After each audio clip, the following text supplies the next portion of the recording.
Welcome to my podcast, asking the question, if not now, when? This is Cindy Brown, and thank you for joining me today. For more information, visit me at ifnotnowwhen.best.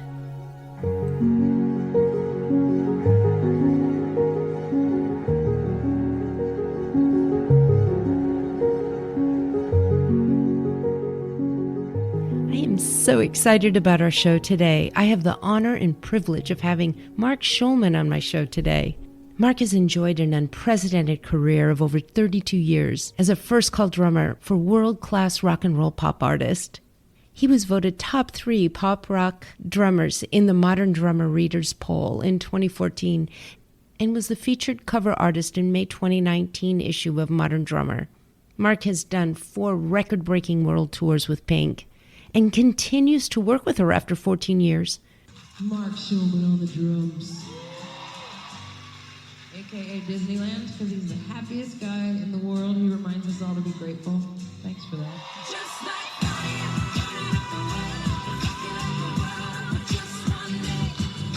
For the few years before that, we did our very first stadium tour in Europe, and it was a wild ride.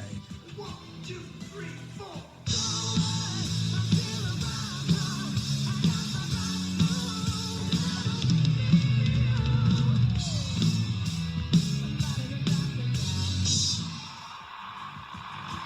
It's all a performance. And what you just did there, my friends, you really brought it. That was amazing.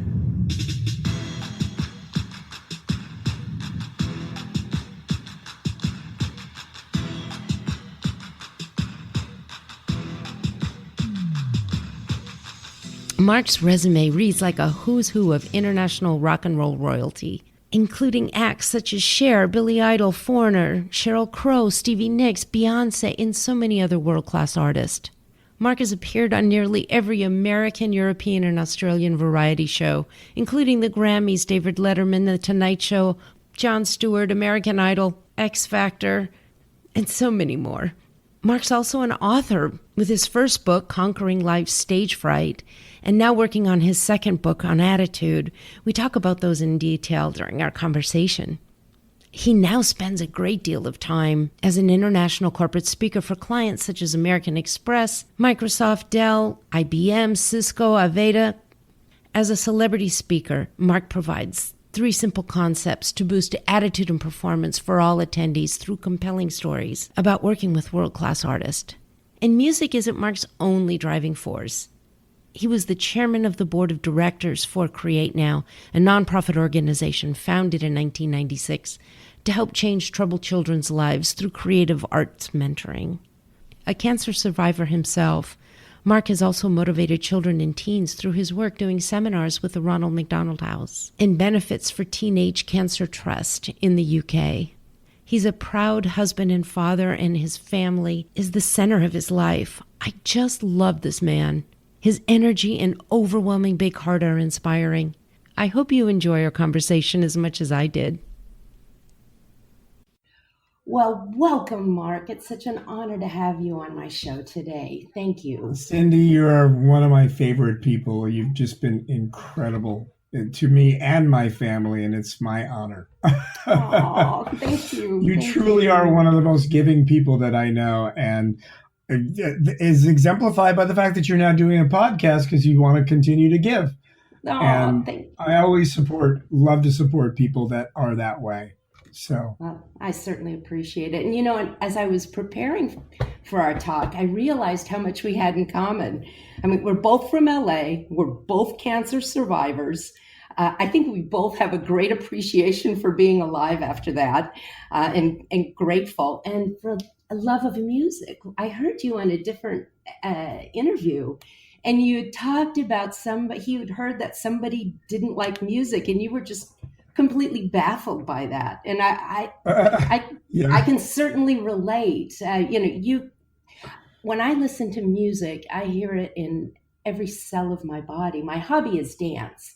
So when you talked about that, it was just completely resonated with me. So, but as you mentioned, my podcast is really all about making the second half of life amazing through my 5 pillars of good health. And one of those pillars is feeding your mind good thoughts.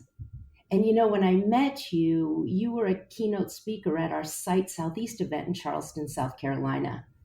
And you had us all fired up and we were just high energy. And it was clear to me then that you are definitely all about feeding your mind good thoughts. And I really can't think of a better person to talk to about the consequences of thoughts, the consequences of attitude.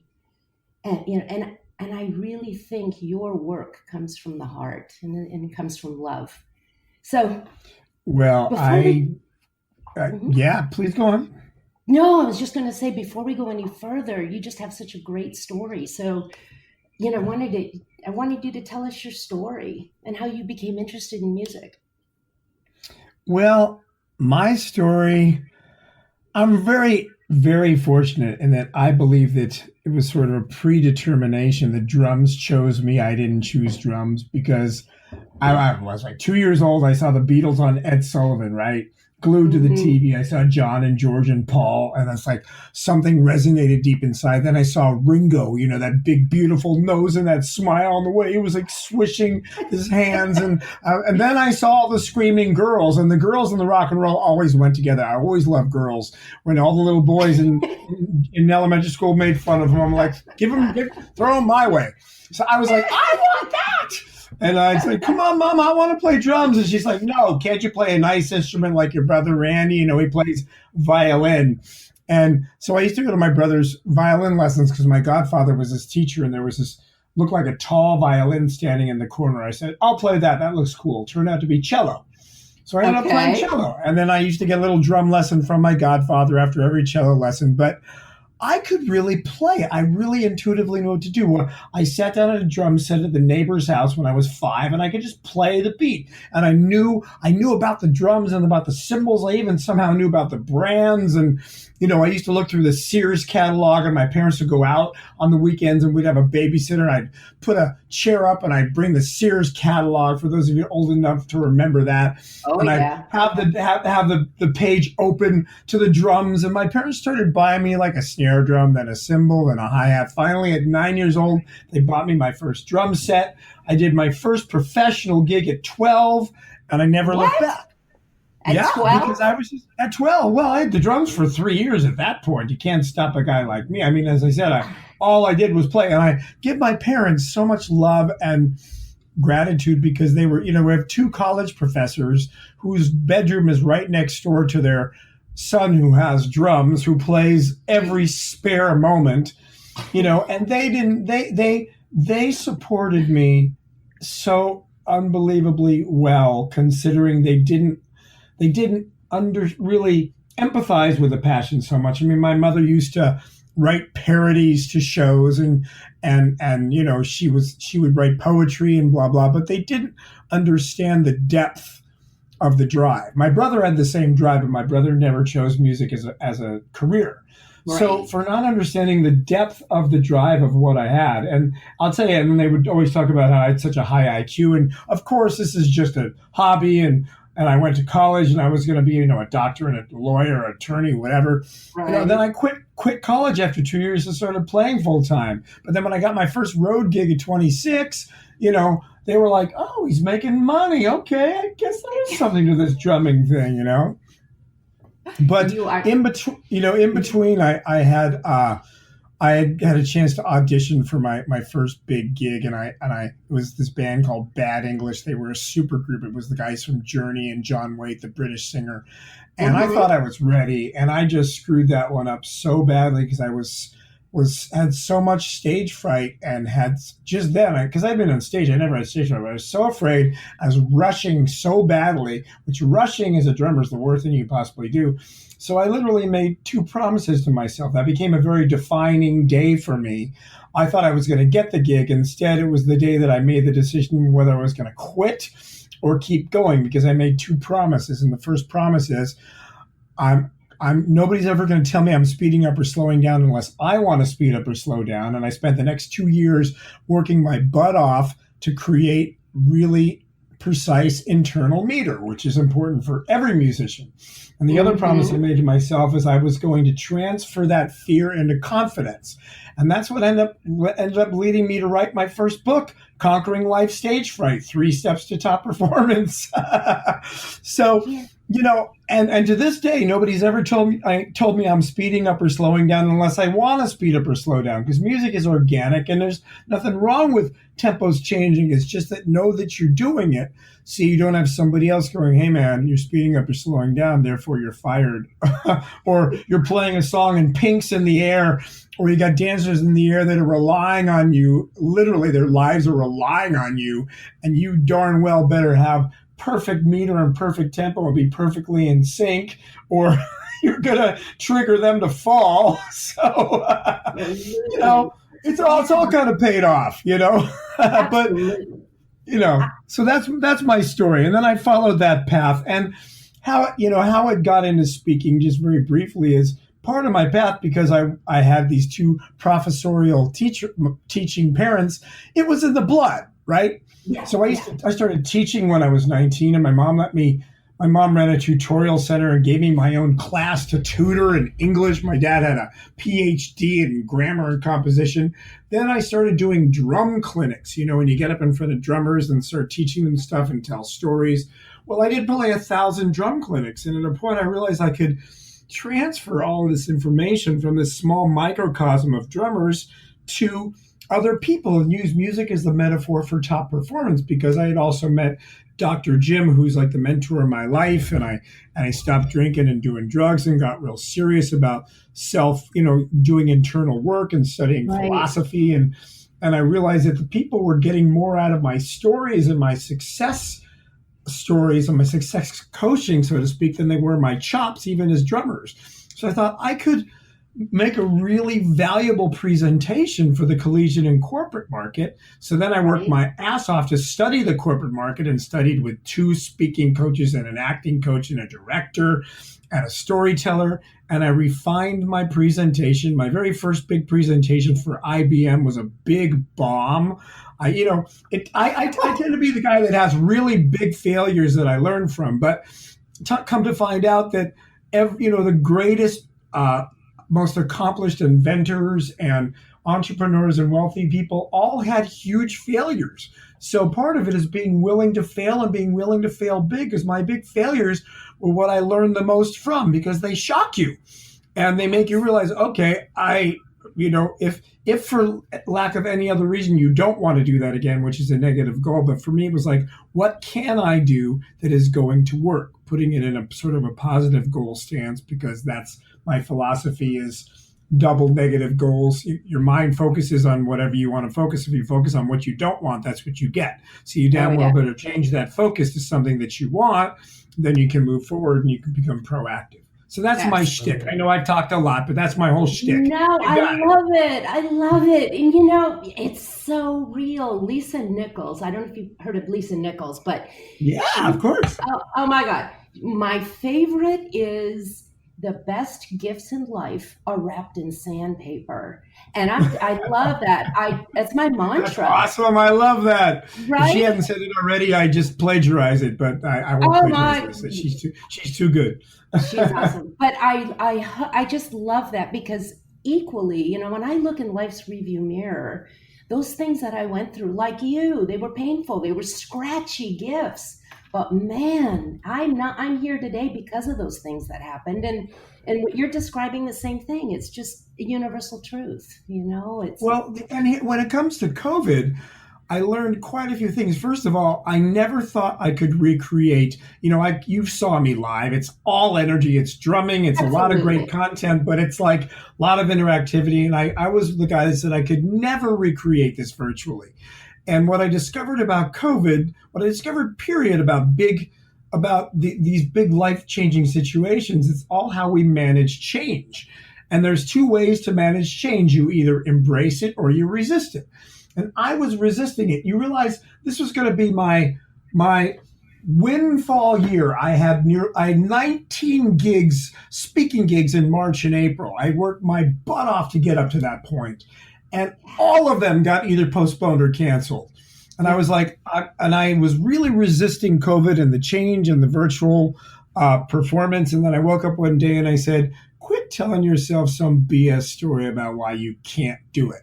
And I embraced the change. And then I created this incredible virtual presentation. And now I'm doing virtual speeches, as we wait for the live ones to come back. But I can have as much impact. I pre-recorded the drums, but they're still getting the drums. I still do the interactivity. The content's the same. I'm still high energy. I have this huge green screen so they see all this concert footage. And I really worked hard to understand and to navigate how I could create as much value virtually as I do live. But I needed to really embrace the change rather than resist it. And the moment I embraced it, I got really, really creative, because when you embrace it, you think of things you've never thought of before. And whereas you resist it, you're creating fear and trepidation and resisting. And the more what you resist persists, and you focus on the resistance. And that's what's caused so much trauma and so many challenges with COVID, is people not recognizing opportunities and not being willing to embrace the change rather than resist it. Exactly. It's a choice. You can say, Yes. I was on furlough. I don't know if I'm going to have a job. I don't, but instead it's a gift that God or the universe gave me this moment. And in this moment, I have an opportunity now to pursue a life stream. And how am I going to do that? So yes, you don't want to give energy to what you don't want. You want to give energy to what you do want. I think the best person that described that was Mother Teresa. She said she would never, ever participate in an anti-war rally, but she would always participate in a peace rally. And that has stuck with me, right? Right? So, very perfect. So Mother Teresa, she had something going on, didn't she? She did. She did. So your first book, Nerve Breakers, Conquering Life's Stage Fright, gives great strategies for confidence. And now your second book, talking about the astonishing power of your attitude, really does bring clarity to such powerful, empowering concepts. When did you start writing this second book? Well, I'm writing it with Dr. Jim, my mentor, because the foundation of the book is actually his concept. And this is my flagship speech now. And I've found that it's created so much change for people, and it's been so formidable. And it's based on the power of attitude. And essentially, as we know now more than ever, we can't control what happens to us most of the time. Things like this come up, and it's shocking and frightening. But we always have the power to choose, change, or control our attitudes about what happens to us. You have the power right now to choose your attitude. And it puts the power back in your lap, back in your hands, because your attitude is your vantage point or your disadvantage point, depending upon the attitude you choose. And your attitude, the way that you view yourself and the way that you view the world, the lens through which you see the world, is based on the stories you tell yourself and the meaning that you attach to people, places, and circumstances. And that's based on the attitude that you choose. So what's your story? Is your story a comedy? Is it a melodrama? Is it a murder mystery? But what makes attitude so potent is it's the foundation of this formula that Dr. Jim created that is incredible. Think about this. Your attitude is what drives your behavior. And one attitude can drive multiple behaviors, and your behavior is what determines the consequences of your life. And the formula is A times B equals C. And if you look at it that way, you realize, oh my God, if I consciously shift my attitude right now, and then what I do when I speak is I give examples of attitude shifts and stories about Pink shifting her attitude and Tony Hsieh shifting his attitude and how that really works. So my question to listeners now, and I question my audience now, the challenge is when you hear about a potential life-changing formula where you know that you really do have that power of changing or controlling your attitude in the moment, are you the kind of person who ignores it? Are you the kind of person who is interested, or are you the kind of person who's committed? Because if you ignore it, You never know. You don't know what you don't know. You don't know what you're missing. If you're Right. interested, you might try it. You might incorporate it. You might tell yourself some story as to why it doesn't work. If you're committed, you just do it. And Right. so for me, daily attitude shifting.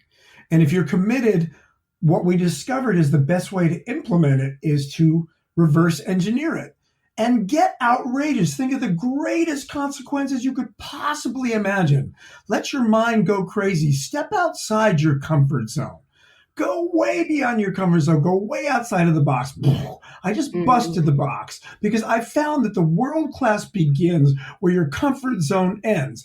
And if you could think of the most amazing outcomes, then you backtrack and you think, what behaviors or actions would you need to do, constantly manifest or create? And you can write them down to Hmm. drive these consequences. But what happens is most society has been, most of us have been taught that it's all about behavior modification and it starts with your behavior. No, you got to go back and think about your attitude first. The attitude is the initial driver. The Right. attitude is the operating system, so to speak.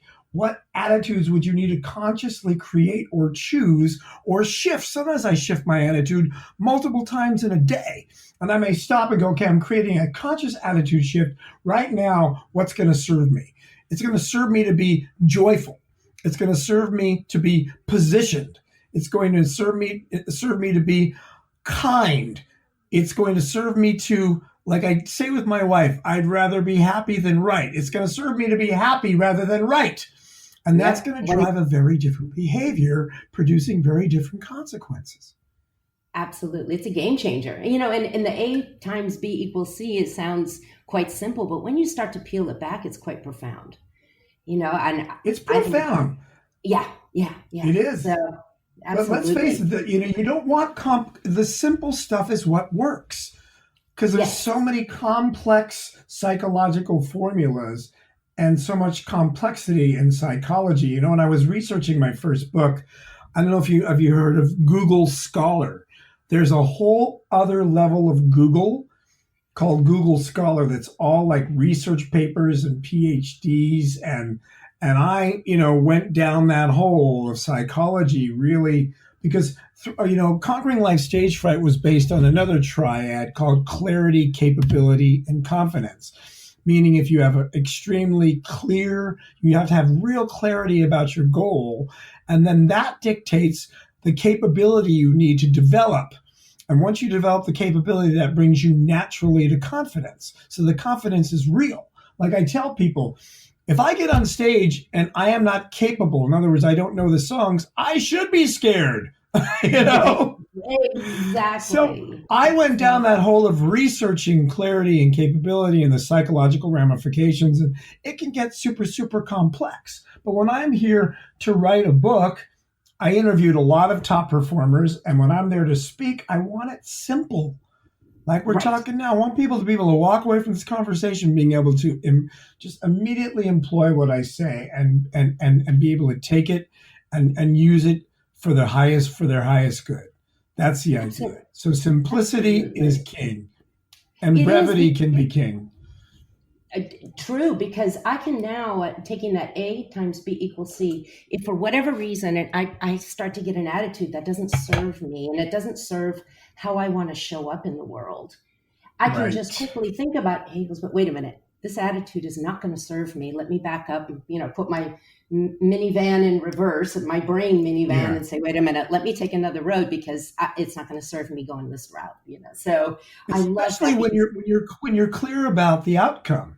If you know what the outcome yes, is you want it to be, then you backtrack and you will figure out because there are lots of different attitudes. The attitudes I talk about, as you might remember from my speech, I talk about first of all the simple attitude of smiling, and that sounds so cheesy to so many people. But the first thing I do as part of my morning ritual, I immediately wake up and I say 24 more beautiful hours, and I smile. And the smile may be fake at first, but when it becomes real, and there have been many studies that show that when you smile, you are activating hundreds of muscles in your face that literally send a signal to your body to relax, and they send a signal to your mind to release endorphins. So sometimes I'll just consciously smile, and I gotta tell you, it works. It's freaky, No, but no, it no, shifts I my know. attitude right then and there. Yeah. And then the attitude of shifting your have tos to get tos. You probably remember that. Oh my God, I've gotten so many emails from people about how that simple little shift, when you look at something as a get to instead of a have to, because a have to feels like a chore, a get to feels like a choice. You're reframing it in your head, and your mind just listens to what you do. Remember, your mind is actually, you are senior to your mind, we'll say. There's something driving your mind, your spirit, your soul, whatever you want to call it. So Mm-hmm. when you make a decision and you want to create a shift something, your mind goes, okay, we're going to go there now. And shifting a have to a get to, also, a have to feels like you're the effect, whereas the get to feels like you're the cause. And every single one of us would much rather be the cause of what we want than the effect of what we do not want. And think about the power of that. It's so simple. So I can apply that to anything.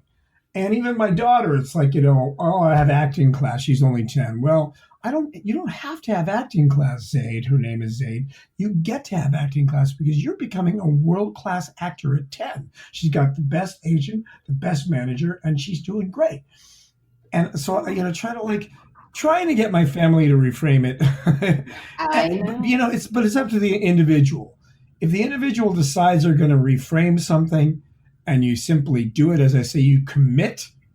You can create behaviors and consequences you never imagined possible.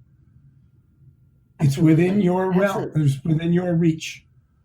So with your career, and what role did attitude play in the development of your amazing success? Every place along the way, it Hmm. it was my attitude. It was the decisions. It was decisions that I made which were based on my attitude. I used to tell the Richard Marx story, how I went to meet with Richard Marx's manager. Richard Marx was a popular artist in the late 80s and 90s. At the time, he was selling out arenas. And I went to meet with the manager about another artist. And I said, I really want to play with Richard Marx. And I'd heard through the grapevine that he's looking for a new drummer.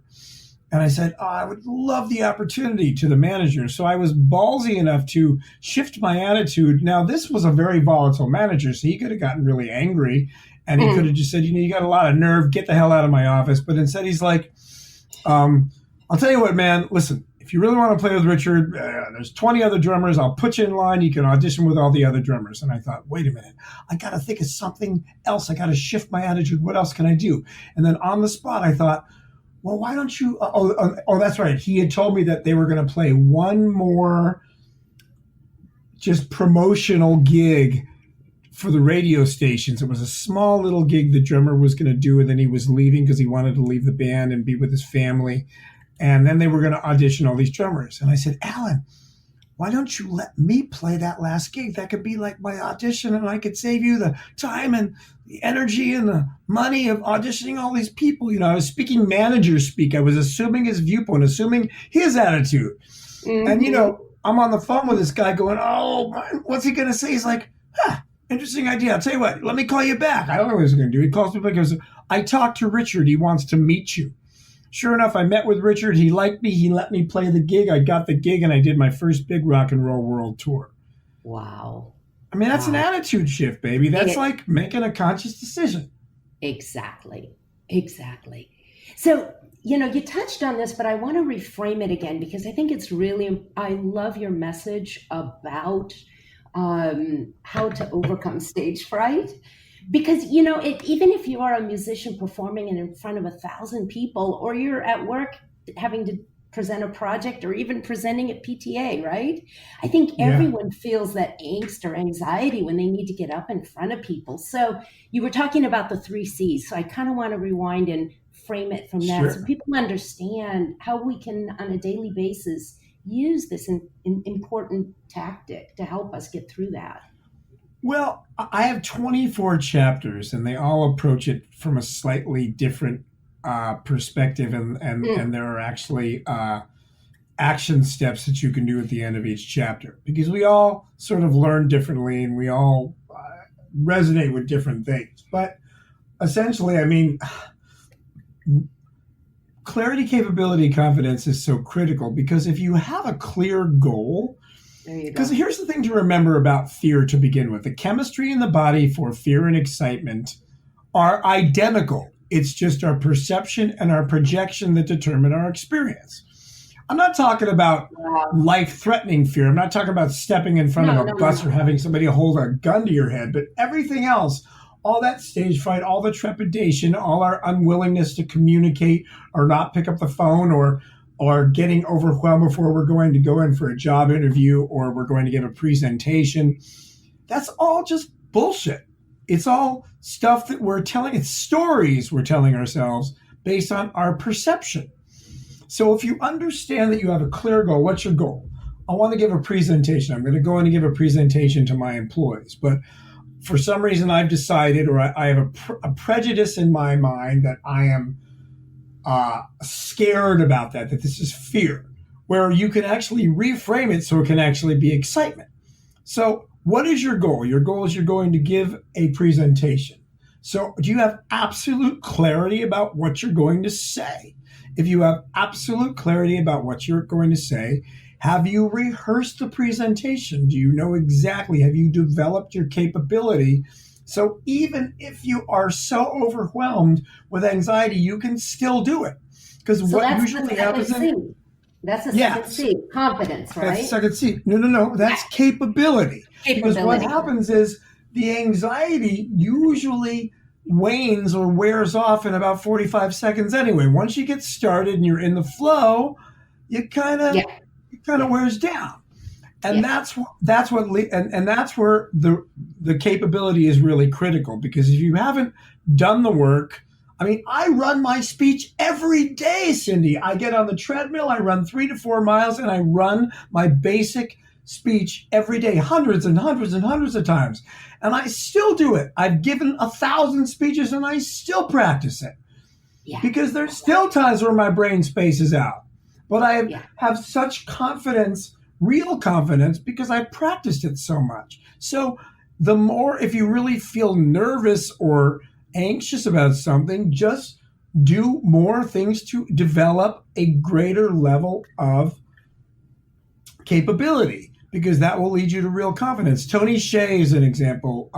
Good friend of mine, he created Zappos. He was a CEO, he was a billionaire. He gives a lot of speeches, and this guy does not have to give speeches. He does it just for fun. He's a billionaire. But he says he always has stage fright before he goes on. So what he does is he's created this one story that he's rehearsed so many times, because he knows the stage fright is going to subside, that he gets up and tells the story. It takes about 45 seconds, which is the average for him to subside, or a minute. And he knows by the end of the story, he will have calmed down, and he knows the story so damn well that his body can be shaking and he can still effectively tell the story and not crumble. You get it? So these are little tactics. So, and here's another thing about stage fright, another little secret. It's good to have a little stage fright. It's good to have a little, not anxiety, but almost like, it makes you almost hyper aware. It gives you adrenaline. It's like, if I get on stage and feel nothing, I'm worried. Because you need to feel something. It's part of the human experience. It's part of what drives us and what motivates us. Part of the excitement, that fear excitement paradigm that we can flip. I want to have a little bit of the butterflies in the stomach. Yeah, that gets you going, right? Every time I go on stage, I play with Pink 800 times. I still have butterflies. I should have butterflies, because if I don't have butterflies, then I'm not really connecting with the excitement, because excitement unto itself will rev up your body. And remember, because the fear and excitement are essentially the same chemistry, you want that heightened awareness. And so you could use that. And so these are all little things that you can read about in my book, or you're just learning right now just from listening to us. We've been on for less than 30 minutes, and I feel like we've given people a lot of really valuable information, and that's what I want to do. I'm like I just want to be of service. rock, Absolutely. the people are, the concept of the rock star, let me debunk right now, or my perception of a rock star. People hire me because I'm a celebrity rock and roll drummer. That's great. And I love playing the role, and it's wonderful. But the reality is, I am there to be of service to you. When I get on stage, I finally realize that my job is to be of service to Pink, to the band, to the audience, to the crew. My job is to make everybody else's life easier because I'm pretty easy to please, even my family. As I said earlier, I'd rather be happy than right with my wife. So if I'm there to be of service, I'm also a drummer, and drummers we're kind of like the shepherds because we're foundational. Like, look at us as like the foundation of the building, so to speak, and everything's built on us. So if everybody around me is cool and taken care of, I'm fine. I don't have a large expectation. Also, I've learned the importance of listening rather than, if you're in a band or you're on a team and everybody wants to talk and you're the one that listens, man, people want you in their band. They want you in their team because you're the one that listens. We were talking last night, one of our best, we have a lot of friends, and we have certain friends we've been social distancing with, but my wife just adores one of our friends, Till. Till has a PhD. He's an economist at UCLA. He's brilliant. He's been interviewed by all the big news people lately because of the economy. But Till is such a great listener. And he's one of the few people that when they come over, asks my wife, my wife's a writer and she's writing a screenplay. And he always asks her about her. And I'm very careful. I ask people about them. How are you doing? What can I do for you? You've seen my emails. They always end with, Cindy, what can I do for you? I want to be of service to people. My goal in life is to be of service. I'm here to be of service. I'm a conduit. Drums chose me. So how dare I have a big ego as a drummer when drums chose me? I mean, I did the work, but so the hell what? Even as a speaker, I'm a conduit of information.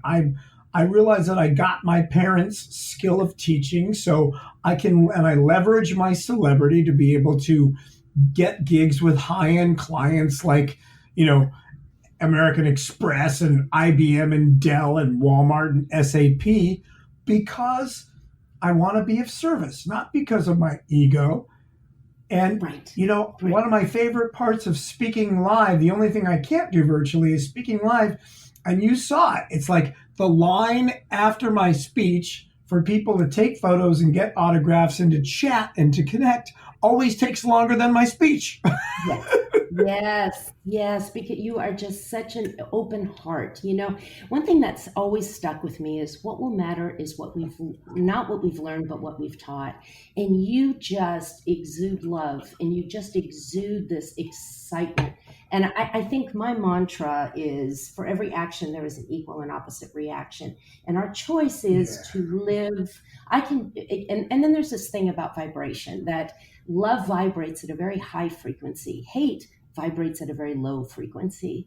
The way I show up in life is I decided and I have chosen to vibrate at the frequency of love. Because at that point, I am controlling my environment. Equal and opposite, then my world becomes that.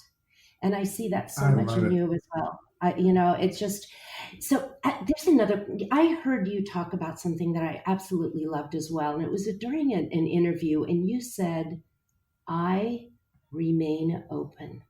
I love that. I think it's, and I think it's part of your book and attitude and being open and vulnerable leaves such great space for new ideas and new ways of seeing things. And I would imagine as an artist and creator, it's critical. So talk a little bit about your thoughts on remaining open. Well, I am humbled by all of the brilliance on this planet. And the more I learn, the more I realize I don't know. And when you talked at the very beginning of this interview, you talked about feeding your mind good things.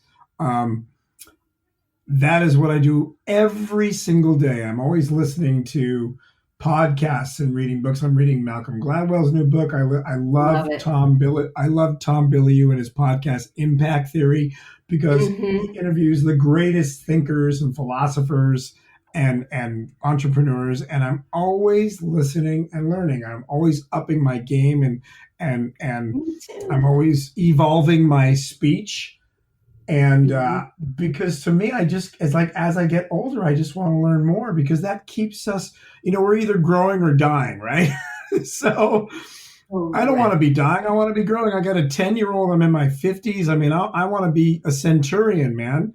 And I want to have something to say, and I want to be speaking in 30 years. So, I just beginning, to me, like the great speakers to me are the rock stars now. Like I look at all the people I'm friends with and the wonderful speakers is they're my rock stars now because I want to be, the greatest speaker I can be, so I just believe it's just critical. And also another thing I want to add to your concept of love and the vibration of love. Because one of the things you can do with this concept of ABC and attitude, behavior, consequence is realize that you have the power to impact and influence the attitudes and behaviors and consequences of others. And how you do that is by assuming their viewpoint, which is essentially their attitude. And one thing I've discovered is to me, the people that are the most fulfilled, the most successful in any business are the ones that are more concerned about the well-being and the attitude of their clients than they are about their product or service. Because you have the ability by doing the due diligence to finding out, to doing more research about where your client is coming from, who they are, what happened to them that day, what's going on with their kids. Because every decision your client makes is based on their attitude first about themselves, about you, and about their brand. But if you put their well-being before the sale or the service that you want, you can produce behavior and consequences in them and in yourself you never imagined possible. And so one of my mandates before I go on stage is that I'm going to love my audience. Wow. And as a matter of fact, I don't even look at my customers and clients as customers and clients. I look at them as relationships, because every bit of success I've ever had is based on relationships I've cultivated. And that's why, to me, it's not business. Everything is personal. Correct. And this is the way that I view it. Correct. Gosh, it kindled spirit. Let me just tell you, that's exactly how I navigate through my work. This ties so closely to another comment you made about intention. And, Michael Beckwith talks about intention. Oh, he's awesome. I've seen him many times because I used to go to Agape. Agape, yeah. I live in Culver City, and his congregation's in Culver City. I've been there a couple times. So he talks about our society not having an attention deficit disorder, but an intention deficit disorder, right? And what you're talking about now, it really ties to that.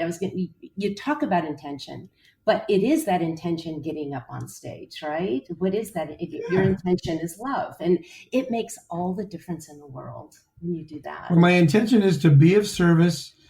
When I say my little sort of what are the words? What's the word I'm looking for? My mantra, what you say in the morning? My mantra before I go on stage is that I want everybody to get as much as they can and resonate as much as they can and have my presentation and the information that I'm giving them exceed their expectations. And it's all about them, not, hey, I hope I'm great and they like me. No, it's like the only thing I say about myself is I just I put the mantra out there for me to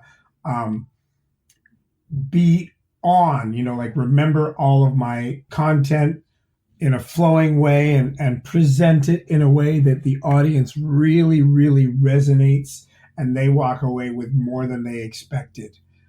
So again, I turn it back to them. It's always about them. So last question. What is the biggest payoff from being a great artist? Being able to lift people into another state, whether I'm on stage playing drums. I mean, when we're out there with Pink, I know that she's literally, because I could see it in the audience's eyes. Just we are uh, as a group, including the 225 crew members who we couldn't live without. Mm-hmm. We're raising the vibration of the audience. We're raising their state. We're taking them out of their regular lives and giving them hope, giving them an experience, of course, through the music, through the message, through the unity of everybody being together. And that's what I want to create when I give a speech. I want people to walk away feeling better about themselves and like they have an understanding of how they can do that. Yeah, that's fantastic. So, Mark, when is your book going to be out then? And where can we find it? And then where can we find you if we've got folks that want to book you for a speaking engagement? You can always find out more about me and see I've so many videos and so much information at markschulman.com, MarkSchulman. My all of my social media, my Instagram and my Twitter are at Marky Planet, MarkyPlanet. And my personal email is mark@markschulman.com. Ta-da! So Awesome. you can always email me directly, either about questions you have or confirmations or stories or information, or of course, inquiries about speaking gigs or private coaching and about the book. Not Yes. sure yet because the book is still being written. I'm interviewing all kinds of amazing people, from Howie Mandel to Michael Fronte to Grant Cardone to Tony Shea to Jim Abbott, the one-handed pitcher that pitched a no-hitter against the Yankees, to all kinds of people. Wow. You are So putting your heart and soul in this book. yeah, and so we're in the middle of writing it, and we don't have a deadline. I have a great book agent, and we're either going to go with a publisher, or we may self-publish depending upon what we want to do. I have my own publicist anyway. But my current book, Conquering Life Stage Fright, is still available on Amazon. And we don't even have a name for the new book. I mean, the name of my speech is Hacking the Rockstar Attitude. The book might take that name or it might not. We don't know yet. But it will be chock full of amazing information. And I love interviewing others to get their perspective on attitude. So it's not just about our perspective. Absolutely. And I'll have all that information in the show notes as well, which can be found on my website. So I'll be sharing that as well. So Mark, I am so grateful. Thank you so much for your time today. You are just awesome. So sending you. So are you, Cindy. You're awesome too. Thank you. May I leave you with you told me your mantra. May I leave you with my mantra, which Please is do. to leave people and things better than when I found them. Love it. I'm going to keep that dear to my heart.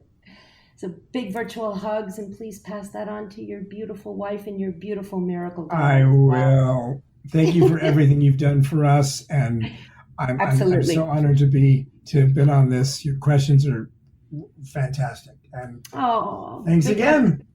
You're welcome, Mark. Thank you. Well, I hope you enjoyed our conversation. Mark is just such high energy, and his energy is contagious. Thank you for joining me today.